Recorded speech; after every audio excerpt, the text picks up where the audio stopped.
Hi guys, my name's Emma and let's talk spooky stuff. If you've been around on my channel for a while, you'll know how I feel about Eastern horror. It's the best.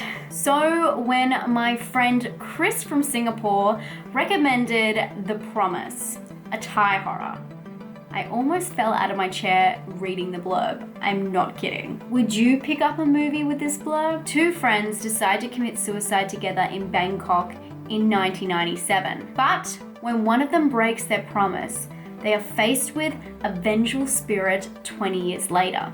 But here's the kicker. Check out this poster. How beautiful is this?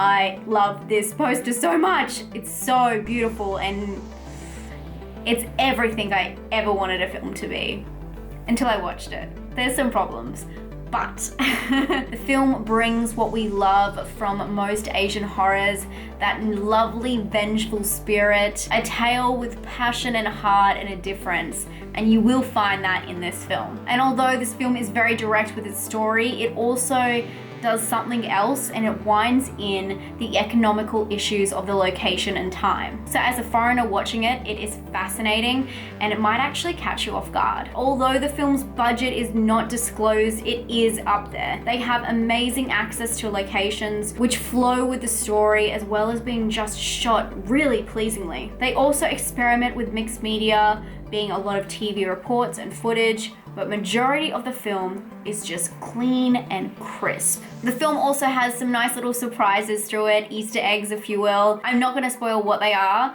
but just expect some horror-filled surprises along the way. But the things that I don't love about this film, sadly, the film goes for over 2 hours. And as I stated earlier, it is a pretty simple story. So that long is kind of overkill, and it really felt like they could have shaved at least 20 minutes off the end. And because this film is so clean and crisp, once you mix a little bit of theatrical music in, you run the risk of coming a little bit cheesy, and this film might have crossed the line a couple of times.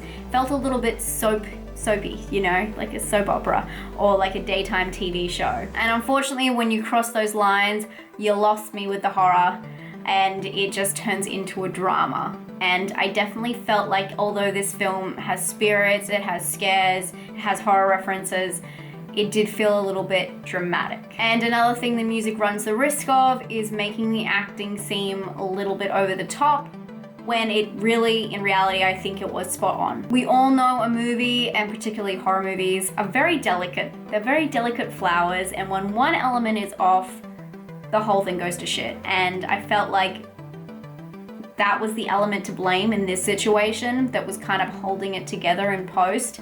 And that's just my opinion though, but I did feel like that was the thing that was drawing away from me enjoying it to the best of my ability. Now that I've lowered your expectations a little, I'm also going to make a prediction. I am very over enthusiastic here. I know this.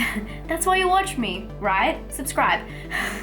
I feel like most of you guys at home will feel like this film does all right, but it's nothing special. And that is my world, the balancing act of rating a film when you're not really sure if you're enjoying the film so much or just enjoying the change from everything else you've been seeing lately, and you really appreciate the setup and obviously the story of this film. I love the story, but all in all, when everything kind of comes to the surface and you're looking at the film for what it really is, it comes out a little bit flat. And that's not to say that this film isn't interesting. For all the different elements that it offers, it does have some genuine creepy moments and some original ideas. And of course, it has the beautifully captured vengeful spirit aspect. I love the spiritual nature in this film. People take spirits seriously. It jumps through the whole process of convincing a character that the horror is real when it's built into their spirituality. As I said before, this film will just be okay for a lot of you, but for me, I really love Thai horror, and this film, I think it is a must watch if you are into Thai horror. And if you haven't started the Thai horror train, I have two specialties that I think you will love. The original Shutter, before it was an American film, it's a Thai film, and it's done in such a great way. The reveal in this film is so much better than the remake. And also, I really love the anthology film Phobia, spelt with a 4, 4-B-I-A.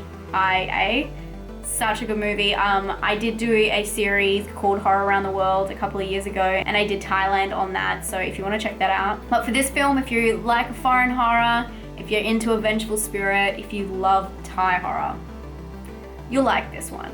I know you will. I'm gonna give this one a 6 out of 10 for personal, a 4 out of 10 for scare, and a 6 out of 10 for originality.